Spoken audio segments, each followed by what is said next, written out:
So when it comes to Star Wars, there's a lot of stories out there. Most of them are just slop because Disney happened and they have a quantity over quality mentality. It was noted for years the rate they were pumping shit out. They just wanted to make the most of the acquisition in general. And it's not like they even got Star Wars at an outrageously expensive price, given Moneysoft spent far more on Bethesda Softworks and Activision Blizzard. George Lucas sold Lucasfilm to them at a steal price.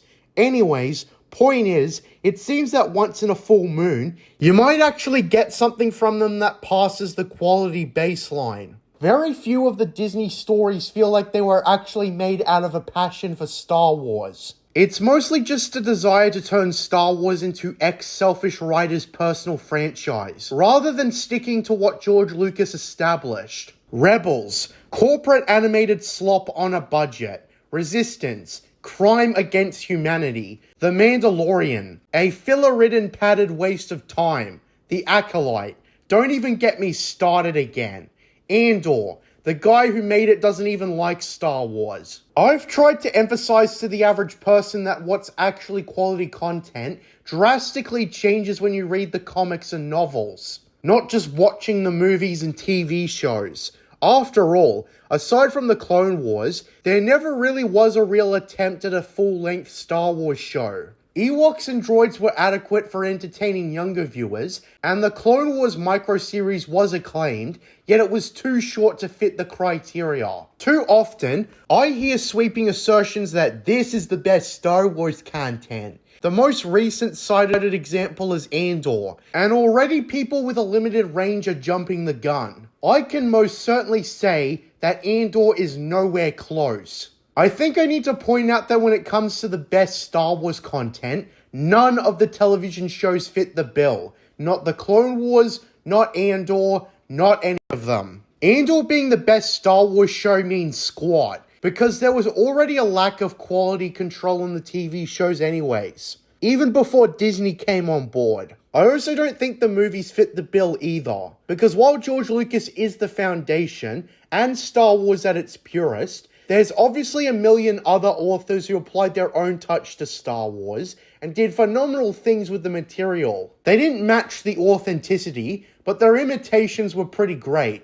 Problem is, only hardened Star Wars enthusiasts would have heard of them, because they were confined to novels and comics. They still got the brand attachment, but the issue is that most people brush them off as fuck-off stories nobody cares about. And I think that's just a self-defeating trap, because some of the best stories come from the novels. I personally have a preference for the comics, but few who have actually read the books extensively can deny that there's some legitimate bangers. My favorite set of books is the Darth Bane trilogy, set at the end of the Old Republic, depicting the fall of the Sith Order under Lord Khan and the sole surviving Sith, Darth Bane, creating the Rule of Two. It's an interesting read, because it goes a lot into the incredibly flawed philosophy of the Sith, and obviously it shows how all of this ends, in darkness. It is a pretty dark story, and a lot of good characters die. And this is despite this being a story where the Sith were nearly wiped out and the Jedi reigned supreme for 1,000 years.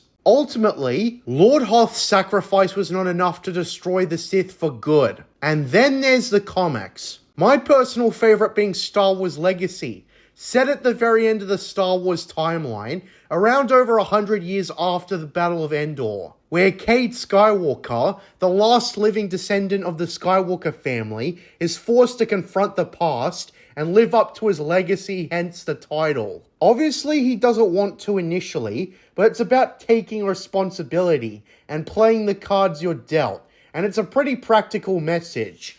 There's also Star Wars Republic, and especially when it gets to the Clone Wars, it's eons superior to the show that premiered in 2008. Believe me, I was very surprised when I first read it. It has more consistency with the prequel trilogy, and it proved that you don't need to retcon those movies to make, quote, good stories. It's a darker, more pessimistic look at the Clone Wars, and that's the approach I prefer, because obviously, we're not supposed to think of war as a good thing, and especially not this war that goes towards the direction of the Empire rising. Quinlan Vos, before he was butchered by the 2008 show, is one of the key highlights. And it's not like Anakin and Obi-Wan don't get prominent appearances, because they absolutely do. And no Ahsoka Tano, thank fuck. Turns out Anakin didn't need an apprentice after all. Also no inhibitor chips too. Republic understands that the clones are meant to conform to a fascist pro-military mentality with little independence, with the exception of maybe ARC troopers or commandos. That's the contrast with TCW. It made so many adjustments and changed the prequel trilogy to appease this idea that you can only do the Clone Wars justice if you scrub off the dirty, horrible prequels. But as always, that's just a myth. Because Republic came before, and it nailed the Clone Wars without changing a single thing about the movies. Anakin is still the hothead he was in Attack of the Clones, before evolving into the dude we see in Revenge of the Sith. The Clone Wars 2008 is really just a revisionist myth when you think about it. They did not make the prequels better, they just further detracted from the movies, and the only reason people think it's the best is because there's fuck all else they think they've got. The 2008 show has a huge advantage over Republic, given the former is a television show that at least millions of people will see, and the latter is something you'd only find in a comic book shop, which is pretty niche. I imagine if the Clone Wars, or even Andor had to compete with Republic, there would be an obvious winner. And no, I'm just kidding, Republic. I've had the thought for the longest time that Andor probably should have just been a novel. It reminded me of a novel, and I probably would have enjoyed it more if it were a novel, given it feels like it's in the wrong medium. After all, Cassian Andor himself was incredibly niche as a film character, so I think he should have gotten the novel treatment. But anyways, you've probably never heard of Republic, Legacy, or Darth Bane if you're an average Joe clicking on this video. And you might be wondering if there's anything you have heard of that holds up before you get into the novels and comics. Well, yes, actually. I'd say out of everything, and this is based on a story perspective, but I'd say that the Knights of the Old Republic games do actually meet the quality standard even after everything I've said. When it comes to my top 10 pieces of Star Wars content, KOTOR is a worthy contender. I wouldn't say it's number one anymore, but they're still quite compelling and timeless. Obviously, they've got flawed game design, but you really don't even play KOTOR for the lackluster gameplay anyways. Besides, there's plenty of Star Wars games with great gameplay.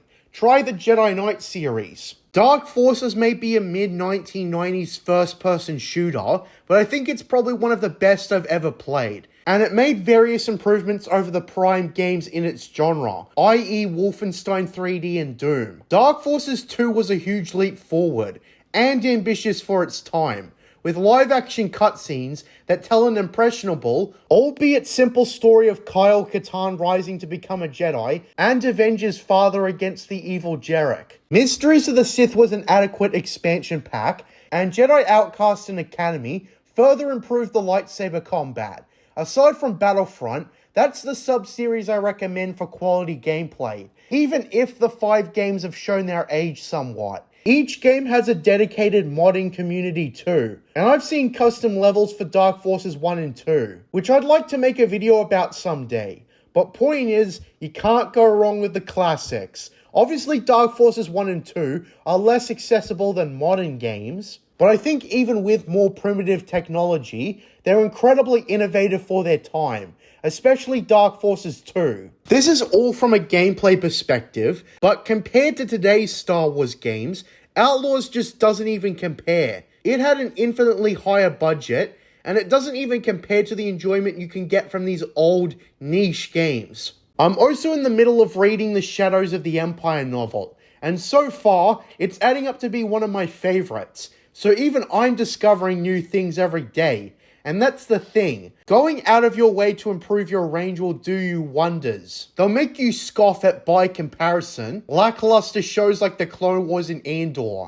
I doubted that I would care about the novels and comics at first too. But then I actually tried them, and dear oh dear, looks like the Clone Wars is getting knocked back by some stiff competition. Anyways, I hope I've inspired you to try new things. That's always been the goal of my channel. And side note, I'm sure if you can watch 12 bloated episodes of Andor, you can also read Heir to the Empire beginning to end. I'm JJ Plagiarisms, and until next time, what are stories but mystery boxes? Under the mountain, a golden fountain. Were you praying that the Loris struck?